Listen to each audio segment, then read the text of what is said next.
Entonces, el sistema Cata, para responderte, está diseñado para que no funcione, para que toda esta gente salga impune, para que no les pase absolutamente nada.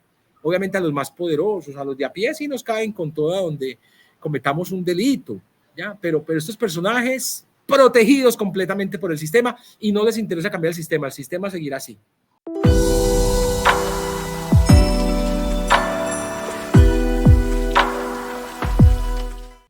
Hola, bienvenidos a Somos Historias, este programa desde la sala de Casa Macondo. Hoy estoy con Pacho Escobar y Juan Pablo Barrientos para hablar de las historias de esta semana y un poco también de otras cositas de actualidad y de lo que nos gusta hacer y lo que nos gusta leer y oír.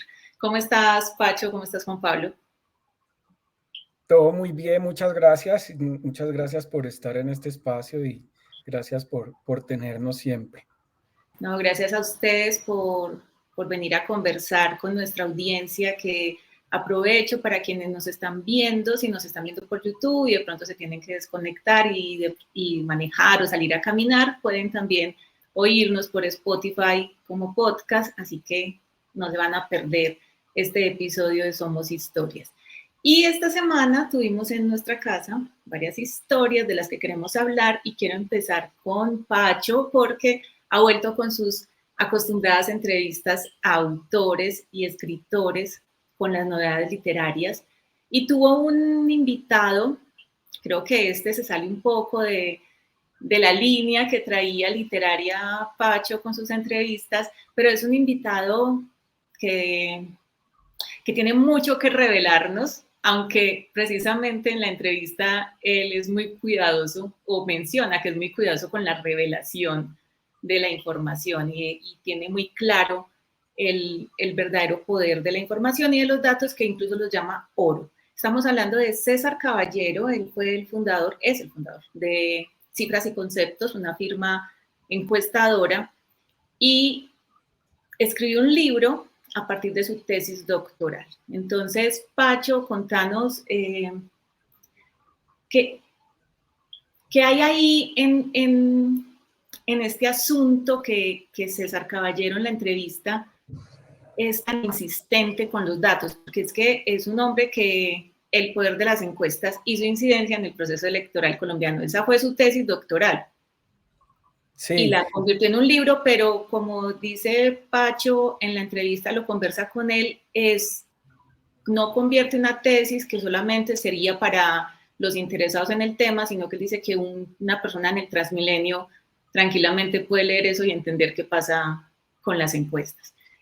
¿Qué tal es la insistencia que él hace sobre los datos, Pacho, que me parece importante porque es un hombre que no tiene redes sociales, excepto Twitter? ¿Cómo fue esa revelación frente a eso? ¿Cómo quien maneja los datos tiene tanto cuidado con ellos? Sí, esta entrevista fue, nosotros hemos venido haciendo con todo el equipo de Casa Macondo, en el cual está Ricardo, siempre detrás de la producción, está Pozo, que es el productor de cámaras, también viene Mónica, y hemos hecho como una línea de autores literarios, un poco, ¿no? De novela, ficción, no ficción, y le he empezado a hacer caso como a mucha gente de poder abrir un poco más la compuerta y de traer a la casa de Casa Macondo a personas variadas, ¿no? O sea, por ejemplo, a mí me encantaría hacerle una entrevista a un forense, ¿no? Como un tipo que vive, no sé, como hablando con cadáveres y todo eso, porque los cadáveres terminan hablando y hacer un poco de cosas. Y ahí me surgió este libro, pues que César andaba promocionando y lo leí y me pareció maravilloso. Digamos porque es un tipo muy, muy estudioso de todos los temas, ¿no? El tipo fue director del DANE en el 2002. Ahí no le pude sacar en la entrevista quién fue el que le hizo la llamada en la época de Álvaro Uribe, porque a él lo echaron, a él lo sacaron por revelar un estudio estadístico que dejaba mal parado al gobierno. y lo dejaba mal parado para la reelección. Entonces al tipo lo echaron, entonces yo le preguntaba si era José Obdulio el que lo había llamado y él dijo que ya no valía la pena hacerlo. Y otra cosa es que también en la línea que ha venido Juan Pablo de descubrir toda esta cantidad de gente que se digamos, ¿cómo se dice? Se aduce, ¿no? ¿Cómo se dice? Se atribuye doctorados. Que este tipo sea un doctor es maravilloso. O sea, que diga, incluso él, off the record, ahí no está en la entrevista, él dice que a uno de los personajes que ha investigado Juan es amigo de él. Y que él, de todos modos, le dice que no hay, pues, o sea, no hay caso que tú hagas un doctorado en un año o en un año y medio o en 2. O sea, el tipo se tiró para este libro, no para este libro, para su tesis doctoral que fueron como de 600 páginas, se tiró 5 años. Y la base de este estudio es Foucault. No, o sea, toda la línea de Foucault alrededor de las estadísticas, porque las encuestas, eso el libro lo deja muy claro, o sea, las encuestas se basan con estadísticas. Y el tipo comienza, digamos, el gran concepto de él es que las estadísticas son un dispositivo de poder. Y eso lo traspola a que las encuestas son un dispositivo de poder. Y alrededor de todas estas estadísticas hay una acumulación de datos. Esos son, o sea, a ti te preguntan con quién vives, con cuántos vives. Cuando hacen un censo, saben más o menos casi todo lo que tú haces. Y eso también es disruptivo, que un tipo que maneje encuestas y maneje datos diga, o sea, que uno descubra yo lo descubrí como periodista, no porque en el libro esté, pues sí está, pero no estaba al principio, sino que para buscarlo para la entrevista, comencé a escribirle a WhatsApp y a buscarlo en WhatsApp y el tipo no tiene WhatsApp. Entonces a mí me ocurrió, bueno, entonces le mandé mensajes por Twitter. Por Twitter nunca contestó y solo pude obtener ya cuando lo llamé con llamadas de los años 80 que uno ya no hace, el tipo ya contestó y contesta de una inmediatamente. Hola Pacho, ¿cómo estás? Yo no sé qué, listo, veámonos en tal parte, mándame la cita por tal lado, por Gmail, pero el tipo no usa datos. Entonces acá le pregunto. Pero llamada por celular o llamada de fijo. No, primero le mandó un mensaje por Viper y le mandó un telegrama. No, y Juan, ¿sabes qué me pareció súper extraño? Él nos iba a dar una noticia de la última encuesta de polimetría que hizo él. Nos quería dar una noticia como off the record, a ver quién aparecía ahí. Y el tipo le preguntó a una de sus asistentes por mensaje de texto como los mensajes de texto de antes. O sea, no tiene WhatsApp, pero manda mensajes de texto que me pareció como raro, pero es que él ahí me explicó es que uno no le está dando los datos a las empresas. Entonces, claro, es que nosotros podemos actuar como que es extraño, nos puede dar risa, pero él te cuenta en la entrevista que eso no da tanta risa. Es que... No, pero paréntesis ahí, en Estados Unidos nadie usa WhatsApp, todo el mundo se comunica a través de mensaje de texto. Imagínate.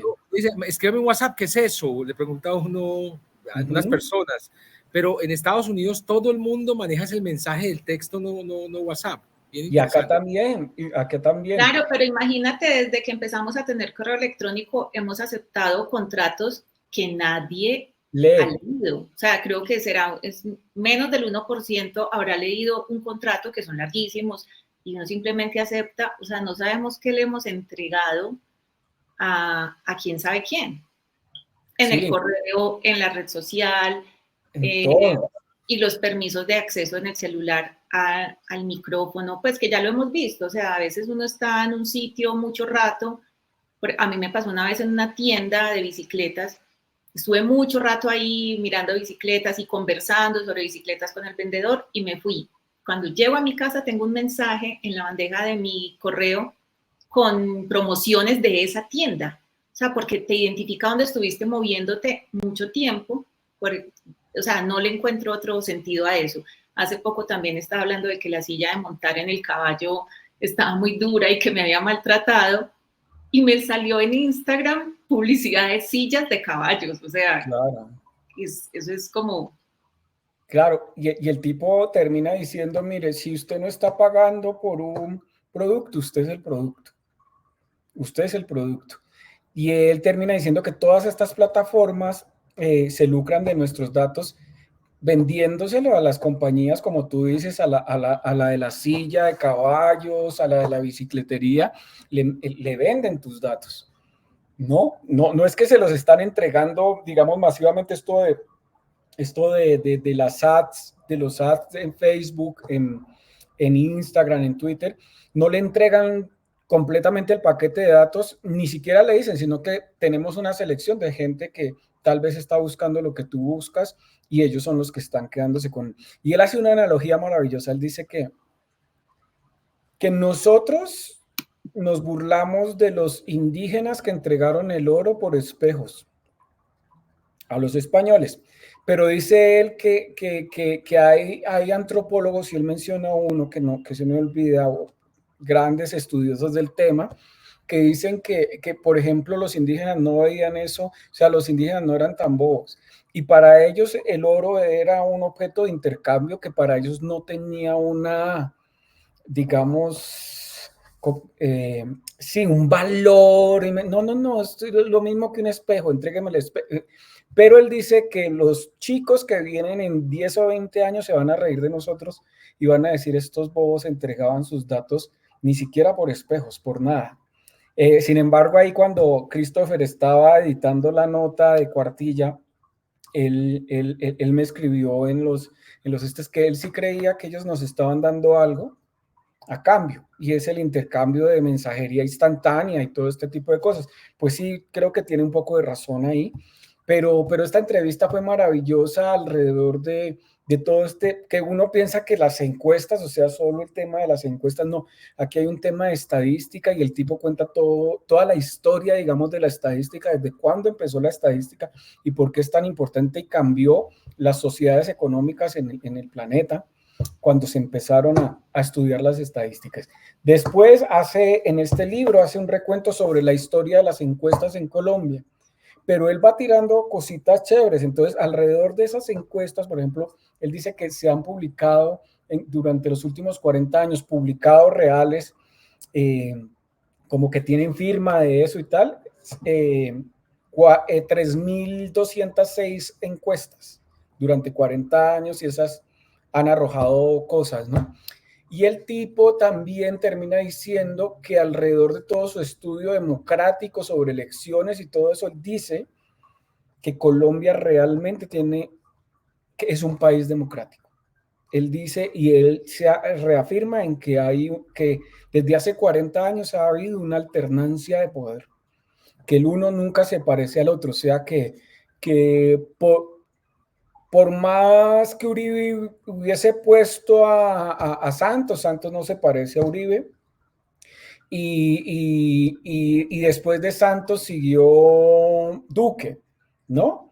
Y el tipo dice, Duque jamás se va a parecer su gobierno, entonces dice que hay una alternancia de poder, y por ahí fluyó la entrevista, que además el tipo uno se da cuenta de que ha leído también otras cosas alrededor del periodismo y de todo lo que tiene que ver con su mundo. Eso fue la entrevista y ahí está para que la vean, que salió maravillosa. A mí me parece muy interesante el asunto de, pues porque menciona Foucault y todo el tema del panóptico, que es el poder, como ese gran ojo, ese gran hermano que puede visualizar hasta el más mínimo dato, y uno diría que tendría control, pues como lo que decíamos de lo de las bicicletas, de la silla. De hecho, uno ve que no es como una cosa aleatoria, como, ay, ya saben, así como las búsquedas, que cuando uno entra siempre te muestra lo que has buscado, porque también me pasó una vez en un restaurante en el centro de Bogotá que tenía un tragaluz en el patio, y yo dije, ay, me encantan estos tragaluces, y luego me sugiere que siga a @tragaluces y tragaluces de Colombia, o sea, cosas como tan específicas, pero a ese nivel de control y de poder, no sé si él te mencionó qué pasa cuando las encuestadoras fallan, o sea, cuando, por ejemplo, en los temas electorales, que se da por ya hecho que va a ganar alguien o no sé qué pasa cuando todos fallan. O sea, al nivel de control de datos que tienen o que se puede tener, hay también un margen de error. Sí, mira que y ahí es la que dar ellos. Él es muy claro en tirar, digamos, una hipótesis, o digamos que su tesis incluso del libro es que dice que las encuestas no se crearon para predecir, digamos, encuestas electorales no se crearon para predecir un ganador, sino un panorama. El tipo es clarísimo, dice, a nosotros nos están obligando, nos dicen es que nosotros tenemos que predecir esto y no tenemos por qué predecir, porque eso tiene que ver mucho también con la naturaleza y ahí entra la antropología y la sociología del ser humano. Entonces él dice, por ejemplo, que imagínate que él descubrió que en el plebiscito del 2016,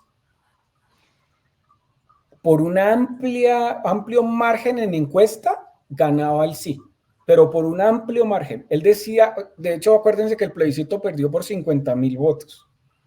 Y él decía que él, digamos, en la estadística de la encuesta tenían proyectados más o menos que él sí iba a ganar por 600,000 votos.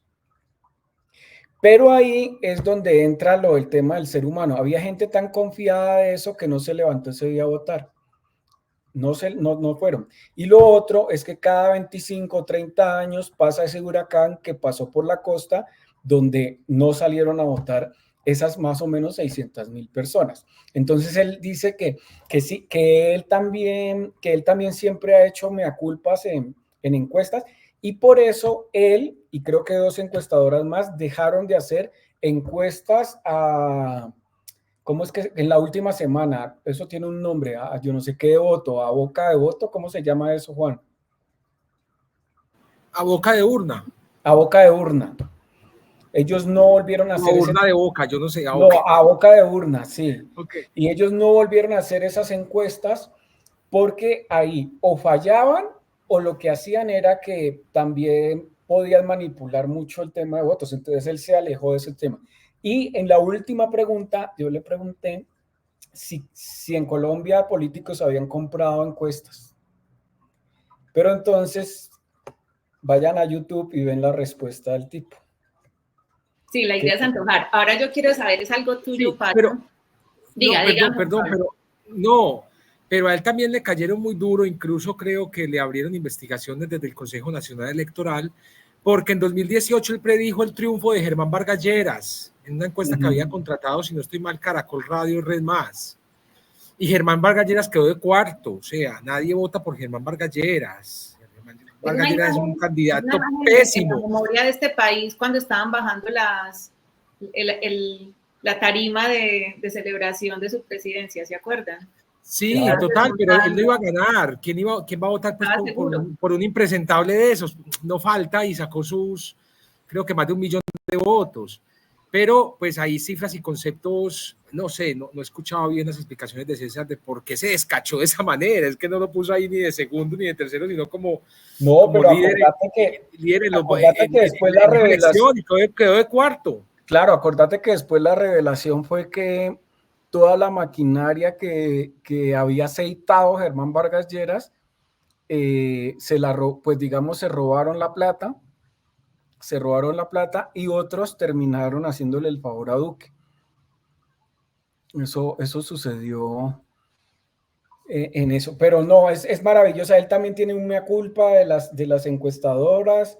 Le pregunté, por ejemplo, por qué, pues que a mí me parece, sin saber de estadística ni de proyecciones, porque no lo sabemos. A mí los números, no sé, nunca se me dieron, pero uno dice, en un país de 50 millones de personas, que una encuesta tenga una medición de 1,200 personas y que esas 1,200 personas arrojen como un panorama, me parece que es difícil, ¿no? Y le pregunté por eso, y ahí en la entrevista él responde por qué el número de 1,200 personas y por qué no se puede hacer con menos y tendría que hacerse con más, sino que... Y también le pregunté cuánto vale una encuesta. Yo pensé que eso era caro, pero ahí está, él responde.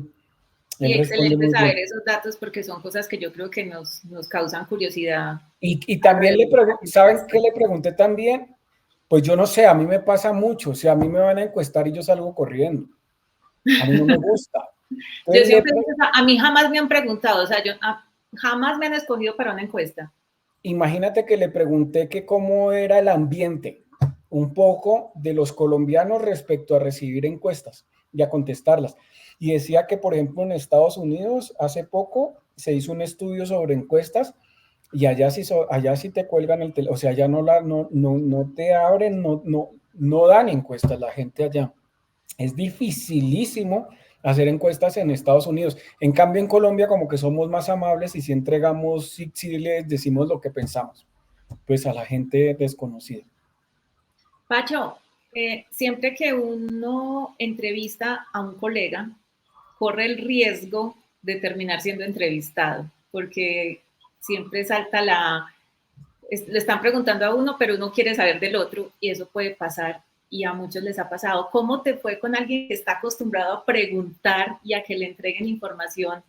¿Cómo fue esa experiencia sacándole la información a él? Sobre todo alguien tan receloso de sus datos y de lo que sabe. Exacto, era muy receloso de los datos, o sea, había cosas que él no las decía, se cuidaba mucho respondiendo un cuestionario, pero logré percibir durante los 40 y casi él estuvo hora y media aquí en la casa y 40 minutos de entrevista, que es un tipo con una chispa y con un humor brillante, tiene un gran sentido del humor y eso hizo que la entrevista fuera un poco más agradable porque sí,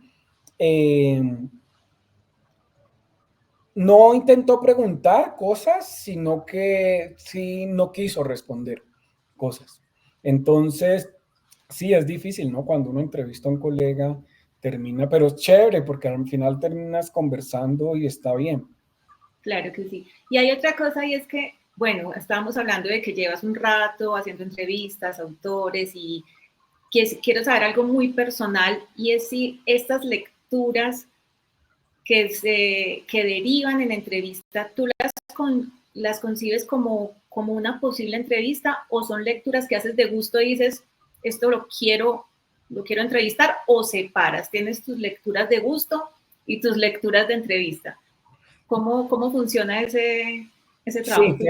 Sí, mira que lo que decís es verdad. Tengo lecturas para entrevista porque yo no concibo que una persona que va a entrevistar a otra por un libro no se haya leído el libro. Me parece grosero y eso se siente. Se siente porque la gente que hace eso termina haciendo preguntas generales y no puntuales. Y se siente tremendamente cuando hay mucho bluff en las personas que dicen que leen libros y no los leen. Sí lo hago y lo hago digamos, como tarea, pero también me divierto. O sea, hace poco alguien me preguntaba que yo qué hacía, yo le dije que yo me divertía. Entonces, no, que en qué trabajar, no, yo no trabajo, yo me divierto. Porque hay que buscar eso, o sea, tratar de buscar lo que a uno le genera pasión y eso no termina siendo un trabajo, ¿no? Cuando uno se levanta y, ay, qué pereza, ¿no? Yo me leo mucho los libros y muy en sintonía en lo que está pasando, porque la sintonía, digamos, hay que tenerla en los medios de comunicación. Entonces, si estaba rodando mucho César Caballero y su libro, yo dije, no, voy a leérmelo a ver qué es que trae. Lo mismo ahorita estoy leyendo el de Melba Escobar y entonces a ver qué trae, ¿no? Y Jorge Franco y que lanzó un nuevo libro y tal. Pero sí tengo lecturas, otro tipo de lecturas de mucho de interés mío, pues que son difíciles de realizar, de encontrarse a uno de los autores, ¿no? Esas sí tienen como una clasificación porque son las de ensayo. Las de ensayo. Entonces los libros de ensayo es muy difícil conseguir un poco, pues de los que a mí me gustan, es difícil conseguir a los autores. Pero sí hay como esas dos categorías. Una que hago por gusto propio, pero con la misión de entrevistar. La cosa es que sí o sí habrá trabajos que no sean divertidos. O sea, sí.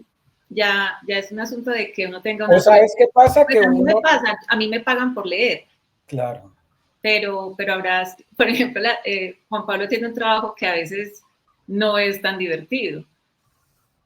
Claro. Disfruta el oficio, pero no en sí como que el sustrato y la esencia no es tan, tan...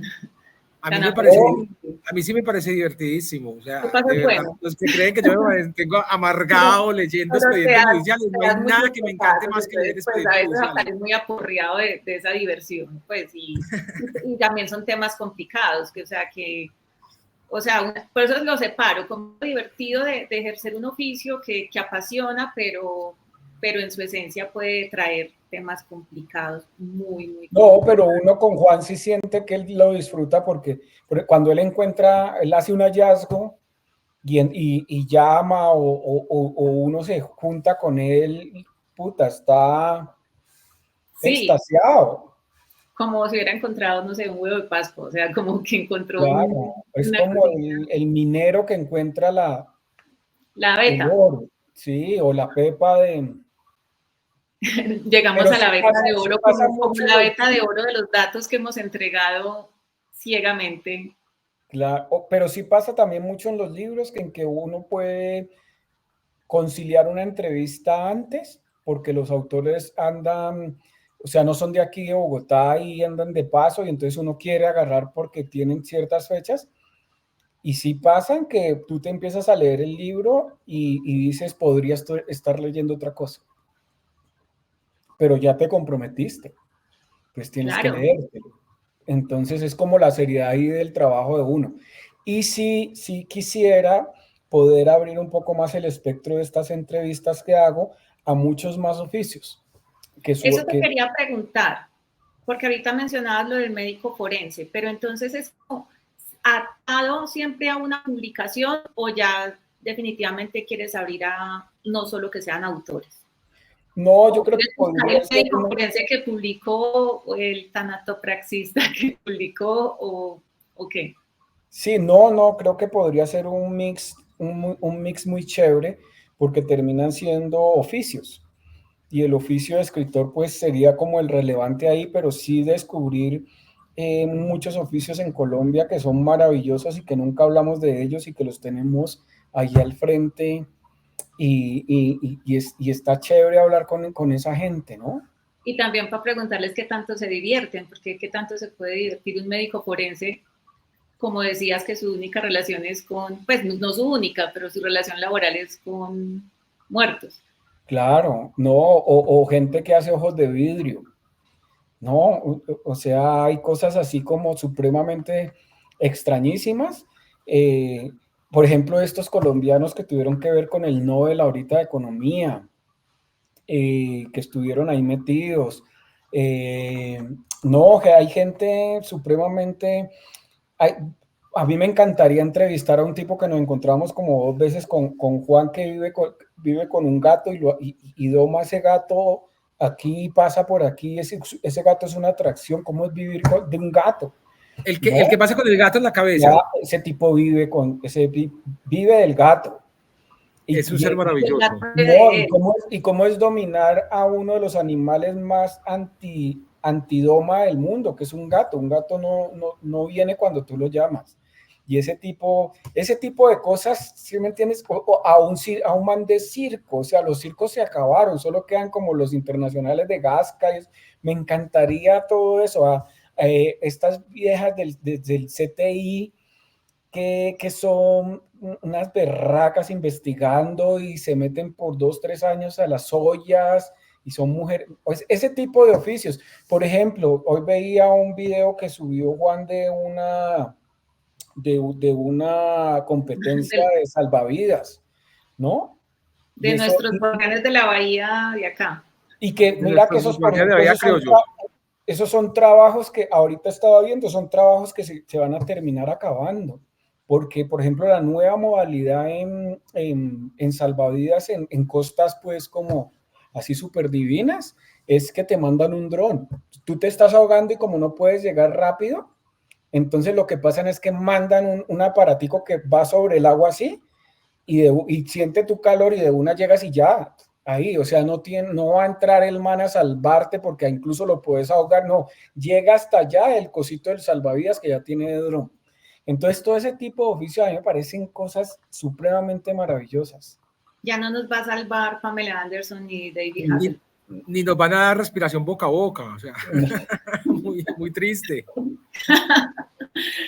Bueno, pues Pacho, ahí hay sala para mucho rato y que pasen estas historias y estos personajes por ahí. Será muy bueno para nosotros conocerlos y saber de qué pasa en estos oficios y también en estas letras que han estado pasando por la sala de Casa Macondo. Y tenemos otra historia, esta vez de la mano de Juan Pablo Barrientos, que tiene que ver con la ley 2013 de 2019 o ley de transparencia. Y cuando hablábamos de esta historia, Juan mencionaba una palabra muy hermosa, que es opacidad, de esto borroso, esta negrura, pero la opacidad es una palabra muy linda, muy sonora, que en este caso no aporta belleza, porque lo que hay es sórdido, escondido, tapado, negado. Entonces, Juan Pablo, tenemos a nuestras altas cortes incumpliendo la ley de transparencia, la ley 2013-2019. ¿Qué es lo que estás encontrando a partir de una investigación que iniciaste con Christopher Tibel y con Santiago Wills? ¿Qué han encontrado? Pues hemos encontrado, ahí vamos, o sea, apenas estamos iniciando la investigación. Lo que se ha podido encontrar. Sí, de lo que hemos podido encontrar. Bueno, no, primero, lo que hacemos siempre al iniciar toda investigación es enviar 100, 150, 200, yo no sé cuántos derechos de petición, o sea, nos encanta enviar derechos de petición, es la mejor forma de preguntar. Yo no ¿Por qué consigo... no te postulas al récord Guinness? Yo creo que eres el colombiano que más ha enviado derechos de petición, hasta te ganas algo. No, pero sabes que yo no concibo, lo que te digo es que no concibo, cuando leo investigaciones periodísticas de medios muy buenos, llenas de condicionales. Habría falsificado, habría mentido, podría, sería. Yo les digo la agencia AP, la agencia al parecer. Al parecer, eso perdóneme, si usted no ha confirmado el dato, pues confírmelo y después dígalo con claridad. Esta persona mintió en su hoja de vida, habría mentido, porque es que todavía un juez de la República no lo ha condenado, ni lo va a condenar. No, si usted tiene el dato confirmado directamente de que esta persona consignó en una hoja de vida una información falsa, usted manda un derecho de petición a la universidad te dice que en efecto esa información es falsa, esta persona mintió, yo tengo por qué poner habría mentido en su hoja de vida. Entonces... es un blindaje del periodista, pero que realmente no debería ser así porque uno confirma la información. Exacto, no se necesita ningún blindaje, porque te van a poner tutelas y lo que sea, y tú vas a ganar si demuestras que tú pues tienes los documentos y tienes cómo comprobar lo que estás diciendo. En fin, estamos investigando las altas cortes de este país, la Corte Suprema, el Consejo de Estado, la Judicatura, el Consejo Nacional de Disciplina Judicial, la JEP y la Corte Constitucional. A la Corte Constitucional tenemos que decir que todavía no hemos enviado este derecho de petición porque Christopher y yo tenemos en este momento 3 procesos activos en la Corte Constitucional, 3 elecciones de tutela. Entonces, no queremos que haya un conflicto de intereses ahí. Vamos a esperar que la Corte falle, como fallen, a favor o en contra, para luego enviarles también ese derecho de petición a ellos. Derechos de petición en los cuales estamos solicitando estos derechos de petición a los magistrados, a todos los magistrados de las altas cortes que nos envíen varios documentos, de todos los magistrados, la hoja de vida, la declaración de renta, la declaración de conflictos de intereses. Estos son documentos que por ley, la ley 2013, la ley 2013 de 2019, o mal llamada ley de transparencia, y digo mal llamadas porque nadie la cumple, por ley deberían estar... Exacto, por ley deberían estar publicados en una página que llama la página de función pública. Uno entra a función pública, pone los 2 nombres, los 2 apellidos de los funcionarios del Estado y ahí tienen que estar los documentos. Anualmente tienen que actualizarlos. Que encontramos que el 90% de los magistrados se pasa esto por la galleta, no lo hace, y no son los magistrados. La silla vacía encontró que 64 funcionarios del gobierno Petro, de 180, o sea, 1 de 3, no tiene esa información ahí en función pública. Gustavo Bolívar, que tanto habla de transparencia, no ha montado eso en función pública. Él dice, sí, ya lo monté, claro, es que ellos lo montan, pero tienen que darle un clic o algo para hacerlo público. Es que la obligación no solo es publicarlo, sino también divulgarlo. Entonces él dice, yo ya lo monté, lo mismo Gustavo Petro, el presidente. Me dice, no, eso es mentira porque yo ya publiqué mi declaración de renta. Falso, presidente, no lo has montado. La última vez que lo montaste fue en 2022 porque estabas en campaña. Desde entonces no la has divulgado y no está ahí en función pública. Y antes de que nos ataquen, porque llegan a atacar de uno, ustedes mienten, vayan ustedes mismos a la página de función pública, pongan el nombre del presidente, de Gustavo Bolívar o de Cielo Rusinque o de cualquiera de estos funcionarios y verán que no han publicado su declaración de renta y en muchos casos su declaración de conflictos de intereses. Pero bien, estamos hablando de los magistrados, de las altas cortes, que son quienes más ejemplo deberían dar, ¿no? Entonces, al no encontrar esos documentos en la página de la función pública, interpusimos unas tutelas. Yo le interpuse una tutela a la Corte Suprema, al presidente de la Corte Suprema, y Christopher le interpuso una tutela al Consejo de Estado. Christopher la perdió en primera y segunda instancia.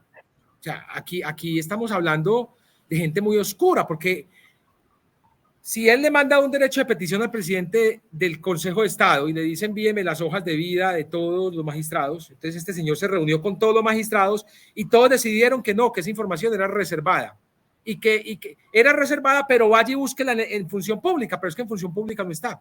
Entonces, si todos tomaron esa decisión, todos tenían que declararse impedidos para fallar esa tutela y como obviamente el Consejo de Estado es la última instancia en la Corte, en la Corte Administrativa, pues porque el Consejo de Estado es el que maneja o la última instancia, la Corte más alta en todos los temas de la administración del Estado. Entonces, si él ponía una tutela contra el Consejo de Estado, no hay una autoridad mayor al Consejo de Estado, tiene que llegar al Consejo de Estado.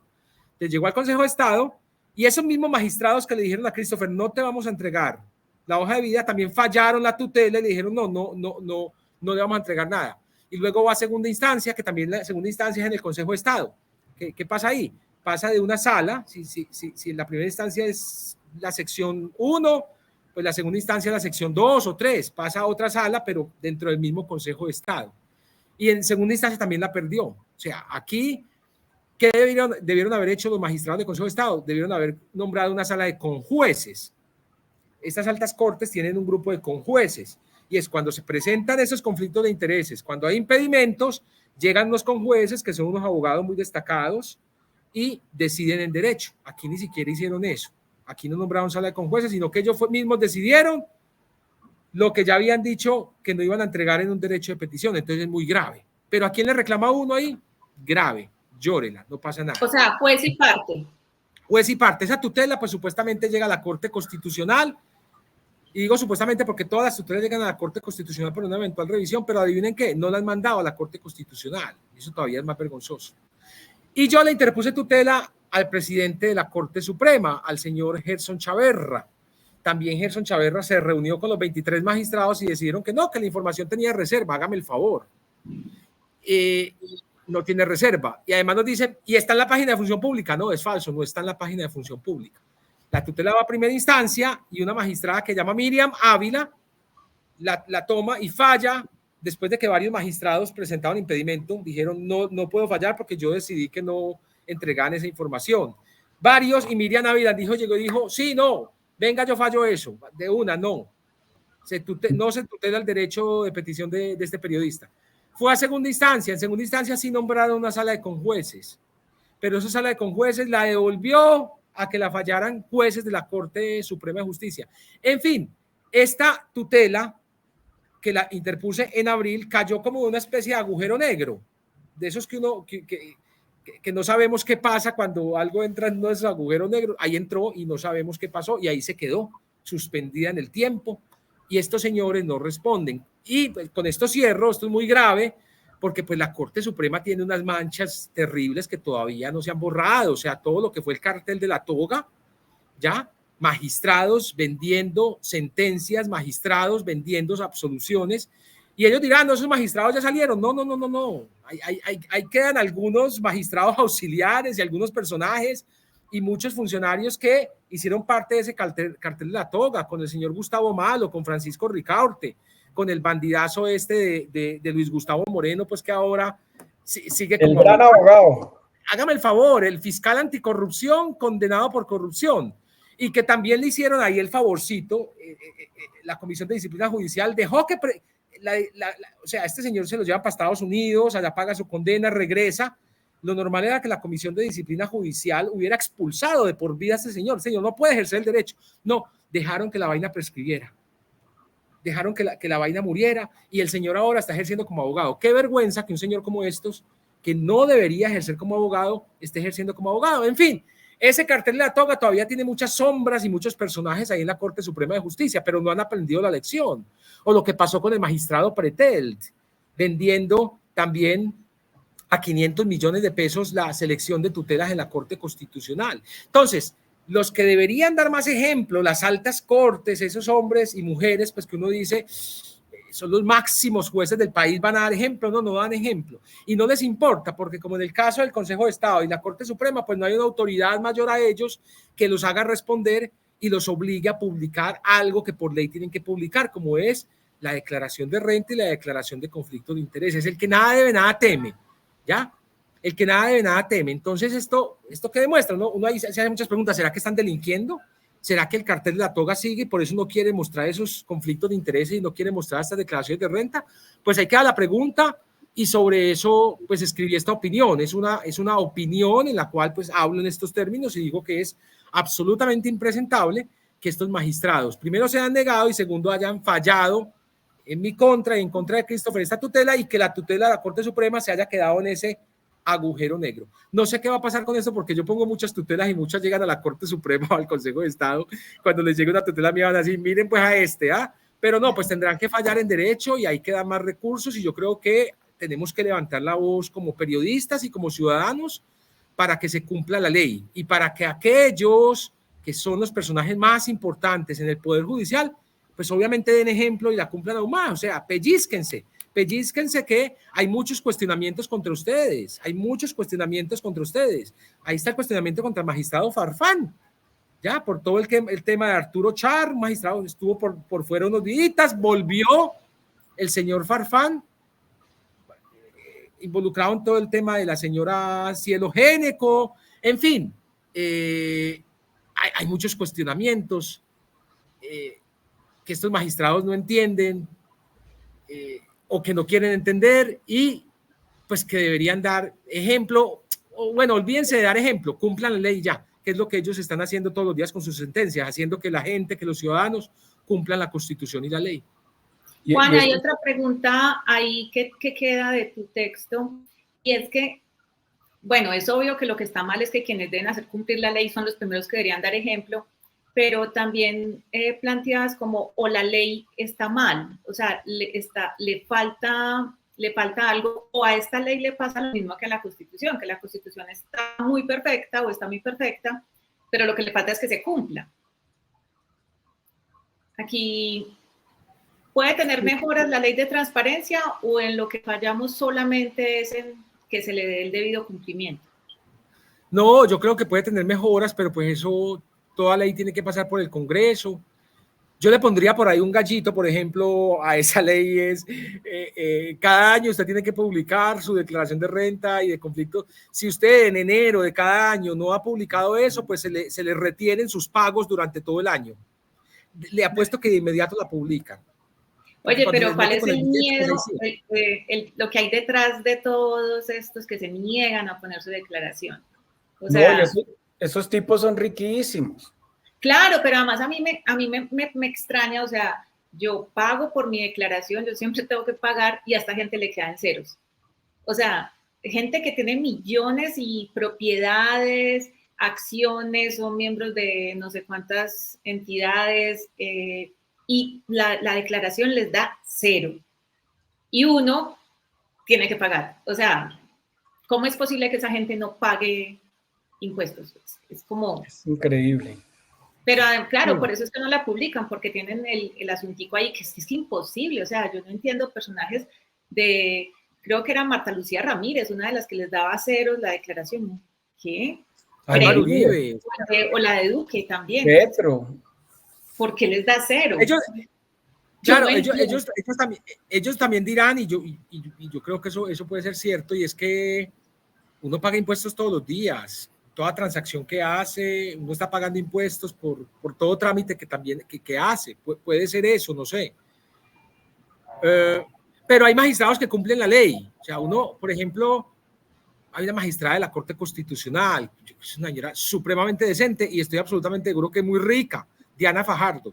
Usted revise en función pública a esta señora disciplinadísima, como lo deberían hacer todos, cada año publica todos sus documentos sin miedo a nada y debe tener mucha plata, pero cumple la ley, o sea, no importa que se le esculque, a ella no le importa que uno esté escarbando, esculcando, que esté mirando, pues porque el que nada debe, nada teme, el que es decente, ¿ya? No conozco a la magistrada Fajardo, pero como ella hay otros, muy poquitos, contados en los dedos de las manos. Entonces, pues...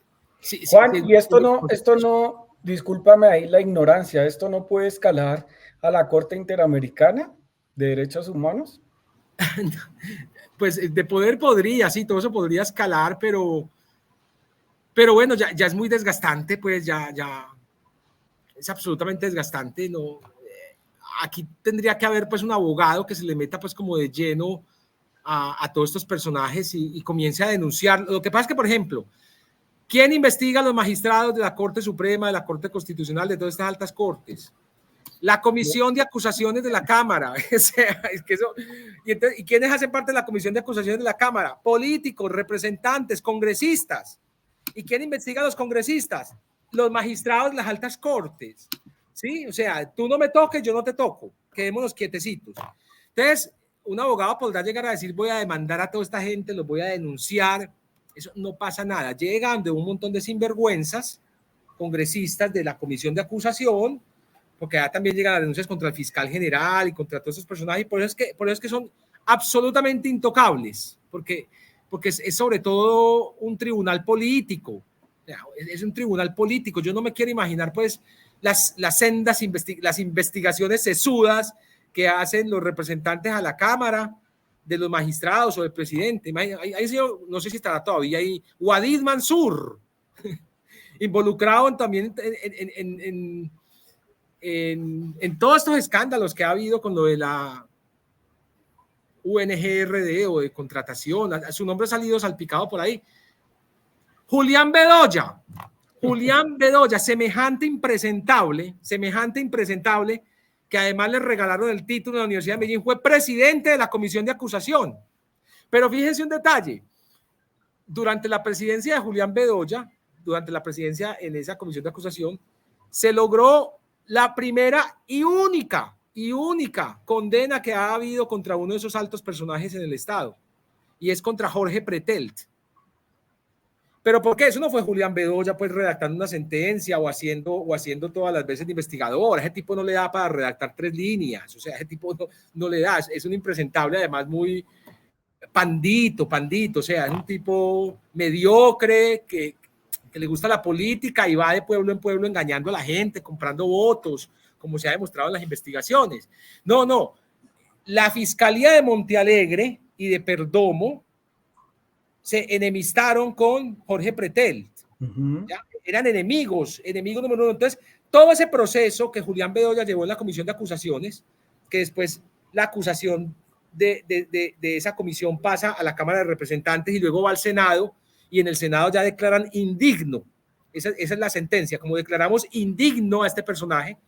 Todo ese proceso lo hizo la Fiscalía de Montealegre y de Perdomo, que era el vicefiscal. O sea, ellos hicieron toda la investigación, redactaron absolutamente todo, hicieron todo, y obviamente Julián Bedoya pues salía, firmaba como presidente de esa comisión de acusación, y así fue que lograron sacar a Pretel, pero no era porque Julián Bedoya y el otro grupo de impresentables que estaba ahí pues hubieran hecho pues un trabajo magnífico en derecho de investigación. No, lo hizo la Fiscalía, y obviamente no estoy defendiendo a Pretel, pues es un bandido que vendía decisiones en la Corte Constitucional. Pero ese es el único caso que ha salido de ahí. O sea, imagínense, desde que se creó esa comisión de acusación, que eso viene de la Constitución de 1991, es el único caso que ha habido.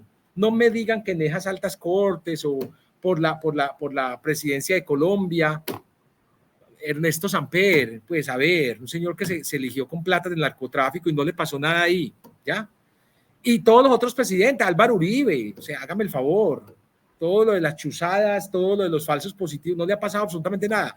Entonces, en toda la historia, el único personaje que ha salido condenado o ha salido indigno por cuenta de la Comisión de Constitución es Jorge Pretel, del resto ningún otro. O sea, son unas mansas palomas pues que no hacen nada. Entonces, el sistema Cata, para responderte, está diseñado para que no funcione, para que toda esta gente salga impune, para que no les pase absolutamente nada.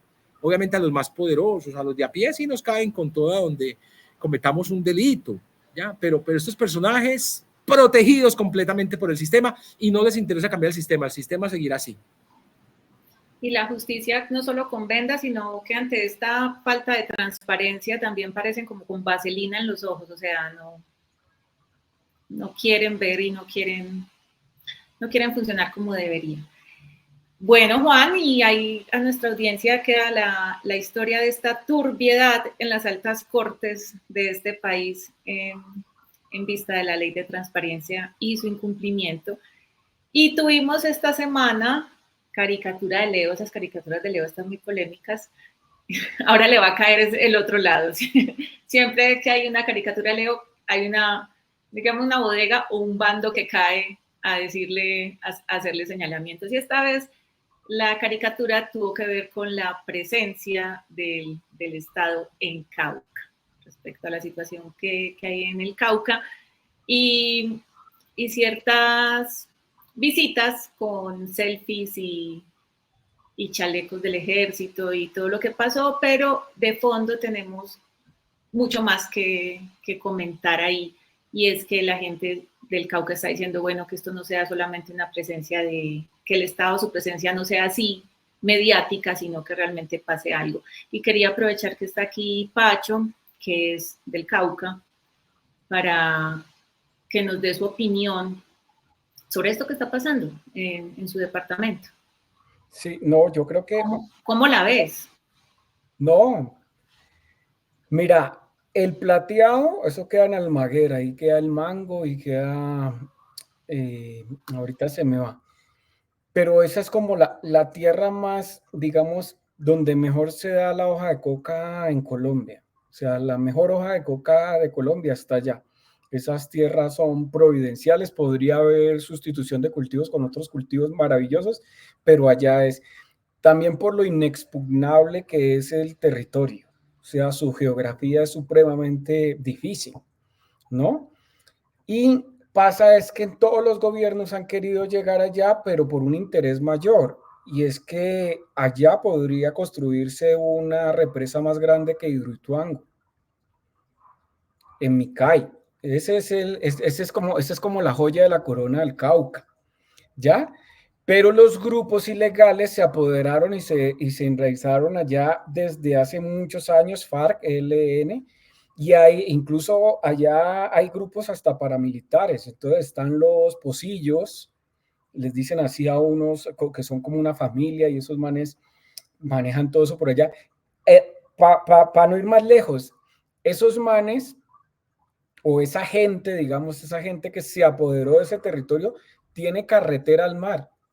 No aparece en el mapa, pero ellos crearon su carretera al mar para llegar a López de Micay y llegar al Pacífico y sacar por ahí toda la cocaína ya procesada, ¿no? Entonces esto es, digamos, esto es una tierra en disputa con mucho dinero ilegal, con mucho armamento, ¿no? Con muchos torcidos. O sea, es que la hoja de coca, es que ahí es donde está el planteamiento, Cata y Juan. Para que se haga 1 kilo de cocaína se necesitan como mínimo 6 químicos, pero a gran escala. ¿Cómo llegan esos químicos allá? ¿Allá se dan? No. ¿Por dónde llegan? Camionados. Vos necesitas camionados de gasolina que llegue allá. Entonces aquí hay un tema ilegal grandísimo y claro, se van a tomar la foto y todo eso. Hace poco alguien me decía que yo había argumentado en un chat de grupo hablando del gobierno Petro que uno pensaba pues que ese golazo que nos metió este petulante del Petro, que yo voté por Petro. Juan se me burla y él me decía, no va a votar por ese impresentable, votar en blanco, y yo voté por Petro y hasta lloré con la espada de Bolívar y todo eso. Y uno de mis argumentos era, mire, es que él tiene una gran relación con los indígenas del Cauca y nosotros vivimos, pues de hecho, esa crónica que yo tenía que ir a hacer a Miranda, ¿se acuerdan? Se aplazó mucho, pero por los taponamientos del Cauca. Y uno de mis argumentos era que el relacionamiento de Gustavo Petro con los indígenas y sí, con los grupos indígenas era maravilloso, era maravilloso. Cada 3 días hay un bloqueo entre Popayán y Cali. O sea, por eso Popayán está sumergida en el tiempo. Popayán nadie te va a poner una empresa de tornillo o una empresa de no te la ponen porque cómo sacas tus productos, ¿no? Y entonces se van a tomar la foto allá. De hecho, Petro ni va porque es peligrosísimo. O sea, toda la gente que fue allá, claro, tiene que haber sido que se habló mucho y tiene que haber mucha conversación ahí entre grupos legales e ilegales para que dejen ir a esa gente. Pero eso tiene un fondo muy, muy pesado, muy difícil de resolver. Entonces, el primero es que esa tierra ya tiene dueños y se la reparten entre grupos al margen de la ley. Esos dueños tienen mucha plata. Esos dueños tienen compradas a muchas autoridades porque para que tú saques 1 kilo de coca mínimo necesitas 6 químicos. Y esos agroquímicos llegan por compañías pues que se enriquecen y que nunca se vigilan, ¿no? ¿Y cómo llega eso allá? Pues torciendo carreteras, ¿ya?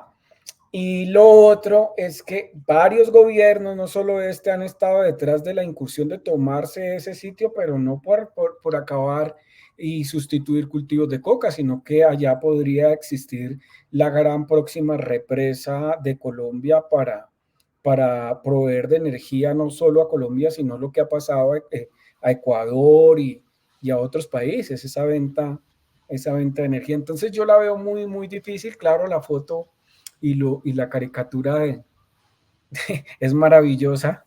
Ese es el humor de nosotros, pero no por sacar en limpio a nadie, pero esto del Cauca no es de ahora, o sea, ¿desde cuándo tú sabes que el Cauca está atravesado por muchas fuerzas ilegales? O sea, esto se le ha salido de las manos a gobierno tras gobierno. No. Mira, yo jugué fútbol hasta los 16 años y yo iba a algunos torneos cerca de Almaguer y del Plateado y por allá. Y tú, o sea, estoy hablando de los años 90, 92, 93, hace 30 y pico de años, y eso era tapeteadito de hoja de coca. Tapeteadito, o sea, los retenes siempre no eran de policía, eran retenes ilegales. Y ellos para dónde van, no van a jugar fútbol a tal torneo. Y tienen tanta plata que allá, por ejemplo, en esa época, tú ibas a jugar un torneo y te pagaban 1.000.000 de pesos.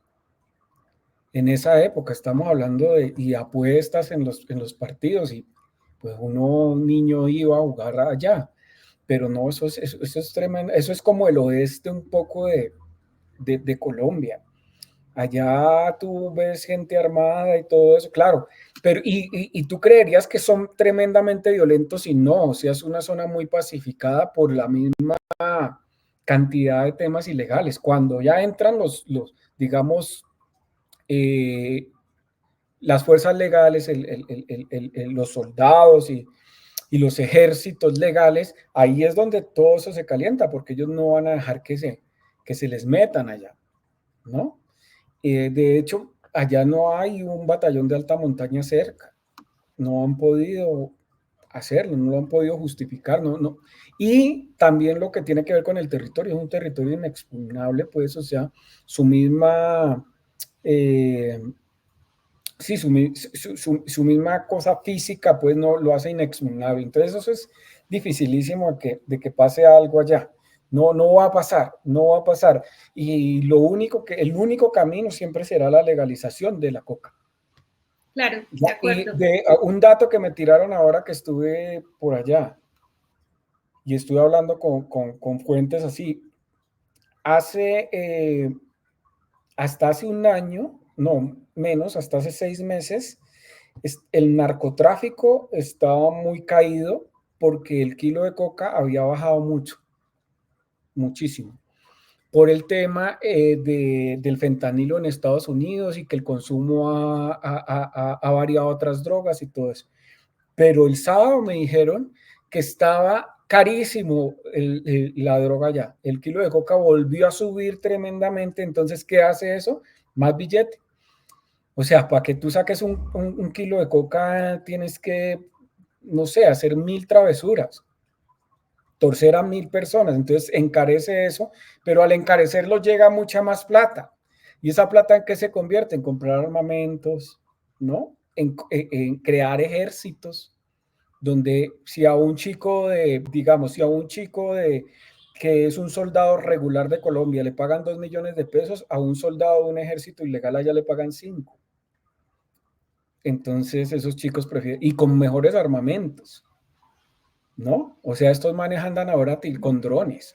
Entonces es tremendamente difícil y el único camino que haría que eso se resolviera es legalizando, pero estamos muy lejos con este poco de morrongos que hay en Colombia.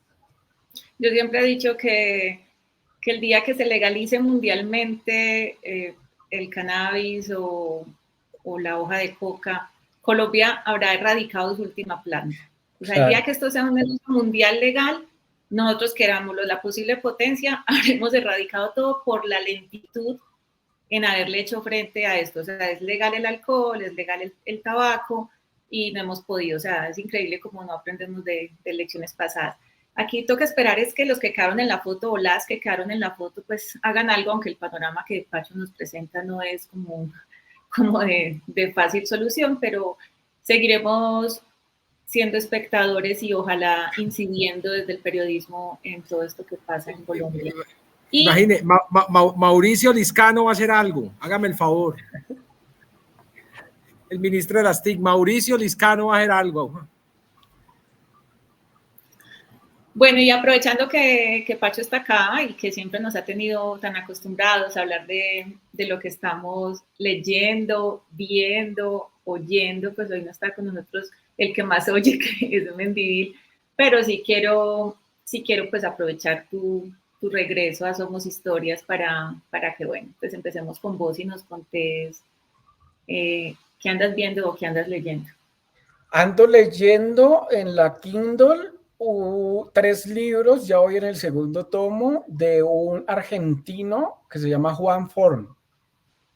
Y Juan Forn fue el editor de una gran revista o medio de comunicación de Argentina que se llama Página 12.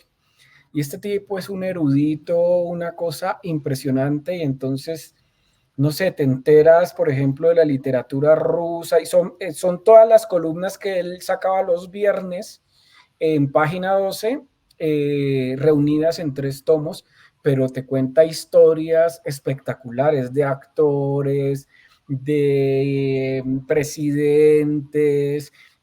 Hace poquito me leí la historia de esta canción de Survivor, de por qué Survivor es la gran canción de esta época y de ese ritmo, pero con unas cosas impresionantes y como lo que a mí me gusta, el periodismo de lo asombroso. Este tipo la tiene clara para contar historias supremamente asombrosas, ¿no? Entonces, por ejemplo, esta relación que tuvo esta Plath con el esposo, que terminaron suicidándose los dos, o sea, unas cosas tremendas. Entonces estoy leyendo eso por pasión, y por trabajo estoy leyendo el de Melba.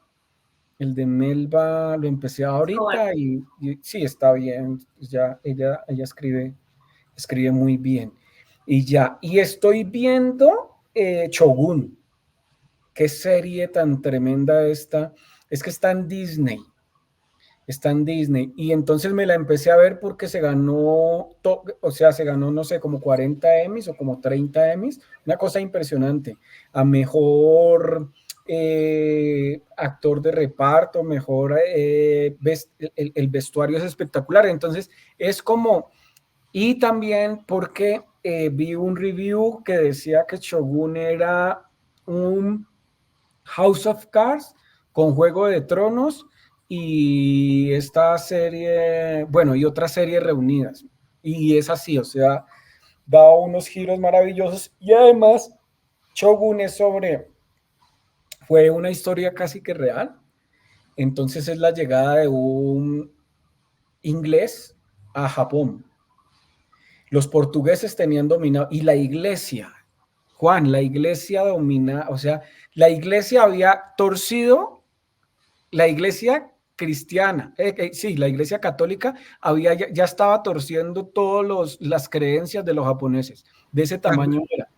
No te creo, eso no. Imagínate. Incapaces. Imagínate, no, entonces lo que pasa es que los portugueses nunca habían dicho, o sea, esta era una tierra que no se conocía, Japón no se conocía y solo los portugueses tenían entrada allá, entonces llevaban muchas cosas y eran muy avanzados por eso. Y allá quienes mandaban era la Iglesia Católica Portuguesa. Entonces un man, que es un inglés, llega por cuestiones del destino allá. Llega por cuestiones del destino y descubre, y este man llega y les dice, hijo de puta, con la iglesia no hagan nada, estos manes son malísimos. Entonces se llama Shogun. Y es una gran serie, además es como, con estos trajes japoneses hermosos, con estas katanas, esas espadas, estas mujeres pues que terminan siendo los cerebros detrás de estos tipos. No, una cosa muy, muy adictiva y muy tremenda. El vestuario... No, una cosa muy buena, eso estoy viendo y eso estoy leyendo por ahora. Se la recomiendo, en Disney está, pero también está, creo que en otras plataformas por ahí que se puede conseguir con Shogun. Y Juan, ¿cómo va con Roberto Bolaño? Bien, bien, ahí estoy. Estrella Distante. Maravilloso. Ahí voy, ¿ya te leíste Estrella Distante? Sí. No, yo no. Pues sí, ahí cuenta la historia como un escritor nazi. Ahí voy, es bien. Carlos Viedel. Bien interesante, sí. Ahí voy, todavía no lo he terminado, pero me tiene atrapado Roberto Bolaños. ¿Qué más nos dices de Roberto Bolaños, Pacho? ¿Nos lo recomiendas? ¿Qué más nos recomiendas de él? Yo me estaba leyendo, de hecho, ya lo iba a terminar, que era 2666. Que son como 4 libros en uno, y es sobre, están buscando a un escritor y terminan en México buscando a ese escritor y se dan cuenta de unas matanzas y muertes de unas mujeres en un estado. Y lo que pasa es que, a ver, digamos, lo que yo creo, para mí, lo que ha hecho a Roberto Bolaño tan grande es que lo han leído muchos escritores, porque él ha leído mucho y sus libros son de muchas referencias. O sea, sus libros terminan siendo referencias de otros libros y otros autores y otros libros, y uno dice, este man era un bravo para leer. Me impresiona el uso de los paréntesis dentro de los textos. No sé si irá con todos los textos, pero usa muchos paréntesis incluso para hacer referencias de otros autores, de otros libros. Bien interesante. Sí, no, el tipo se fue a vivir, él vivía en México, termina viviendo en España, le da un cáncer, se muere, y hace unos añitos hubo un escándalo ahí. De hecho, El Cultural, creo que es, o Senda, sacó la noticia de que ya se resolvió. Resulta que el editor se quedó con los derechos de los libros, creo, y se los peleó con la mujer de él. Sí, un tipo, y además un tipo también incluso muy antichileno. O sea, es chileno, pero es un poco antichileno. El tipo como que solo respetaba a Parra. De resto no, pero y sus libros pero es que sus libros son muy grandes, ¿no? Estrella Distante es pequeñito. Sí, ese es pequeñito. Pues mira que casualmente yo también estoy con Bolaño, porque un amigo escritor, Andrés Delgado, que les recomiendo que lean los libros de Andrés Delgado, pero él ha sido muy insistente con Roberto Bolaño hasta que le di la oportunidad, y estoy con Nocturno de Chile, que se lo recomendé a Juan Pablo precisamente para que siga con él después. Y es como El que habla de los sodomitas. Sí, es la última noche. Los libros son gigantes de este man. La última noche de un sacerdote, y todos sus delirios, pues esta noche delirante, recordando su vida, y claro, por ahí pasaba Nicanor Parra, Neruda, Entonces, ese es el que, con el que estoy, pues ahí que tenemos esta coincidencia en Roberto Bolaño. Y de estar viendo, no quiero dejar de mencionar esto porque la primera temporada de esta serie me la vi de un solo envión con Juan Pablo una vez, y es Emily in Paris. Que ahora es un problema de Estado, ¿no? Ahora Emmanuel Macron salió porque se iban para Roma. No, Emmanuel Macron dijo que no. Que se quede en París y no, es que esa serie es un comercial. A María Antonia la tiene agarrada mal, esa serie. Yo me la veo en una sentada, siempre que sale temporada es completa. Ahora salió... Pacho hablaba del vestuario de las japonesas y estos japoneses en la serie que está viendo. Ahora, para hablar de vestuario, en Emilia en París. Sí, ahí yo esta semana pues vi también, yo consumo muchas series, entonces ahí esta semana salió la tercera temporada de Lincoln Lawyer, el abogado de Lincoln, y prácticamente se le llama así porque pues es un man que entre juzgado y juzgado, él va en su carro, en su Lincoln, y en su carro va trabajando todo el tiempo, ¿no? Y es pues tremendo abogado, y es esta típica serie gringa de abogados, fantástica, maravillosa. Entonces esa es una que comencé pues a ver la tercera temporada esta semana. Otra maravillosa que me encanta, de médicos, de doctores, de un hospital, se llama The Resident, el residente, la historia pues de un hospital en Atlanta, Georgia, 6 temporadas, un poquito larguita ya. Y por ahí vi una película, yo no sabía que estaba, tal vez la montaron hace poco, que se llama Obediencia Perfecta, que es sobre la vida de Marcial Maciel, este degenerado depredador sexual de niños, niñas y adolescentes en México, el fundador de los Legionarios de Cristo. Es para llorar esa película. Yo no entiendo cómo haya gente que todavía crean estos aberrados después de ver esto, después de ver que esta semana también la arquidiócesis, yo siempre termino en el mismo tema, pero bueno, creo que es importante hacerlo. Esta semana la arquidiócesis de Los Ángeles pagó $880 millones en reparar a víctimas, y ya van en $1.500 millones. Esos son como 5 billones de pesos, hagan ustedes la cuenta. El dolor que han causado pues es mucho. Entonces esta película, Obediencia Perfecta, muestra cómo este señor y todo su combo violaban y abusaban de niñitos muy pequeñitos, hombre, una vaina pues absolutamente criminal. ¿Y cuál otra? The Resident, de Lincoln Lawyer, esta Obediencia Perfecta, Emily in Paris, pues muy buena. Y ya, yo creo que hay otra por ahí, pero pues no la recuerdo. Oye, ¿sabes qué recordé de Estrella Distante? Que después lo hablaba con un amigo, y es que es un libro de poetas, ¿no? O sea, es un club de poetas, y hay un tipo que va ahí a ese club que es como extraño, y este huevoncito, bueno, eso, y se van descubriendo un poco de cosas. Es un sicario, es un asesino. Sí, es un asesino.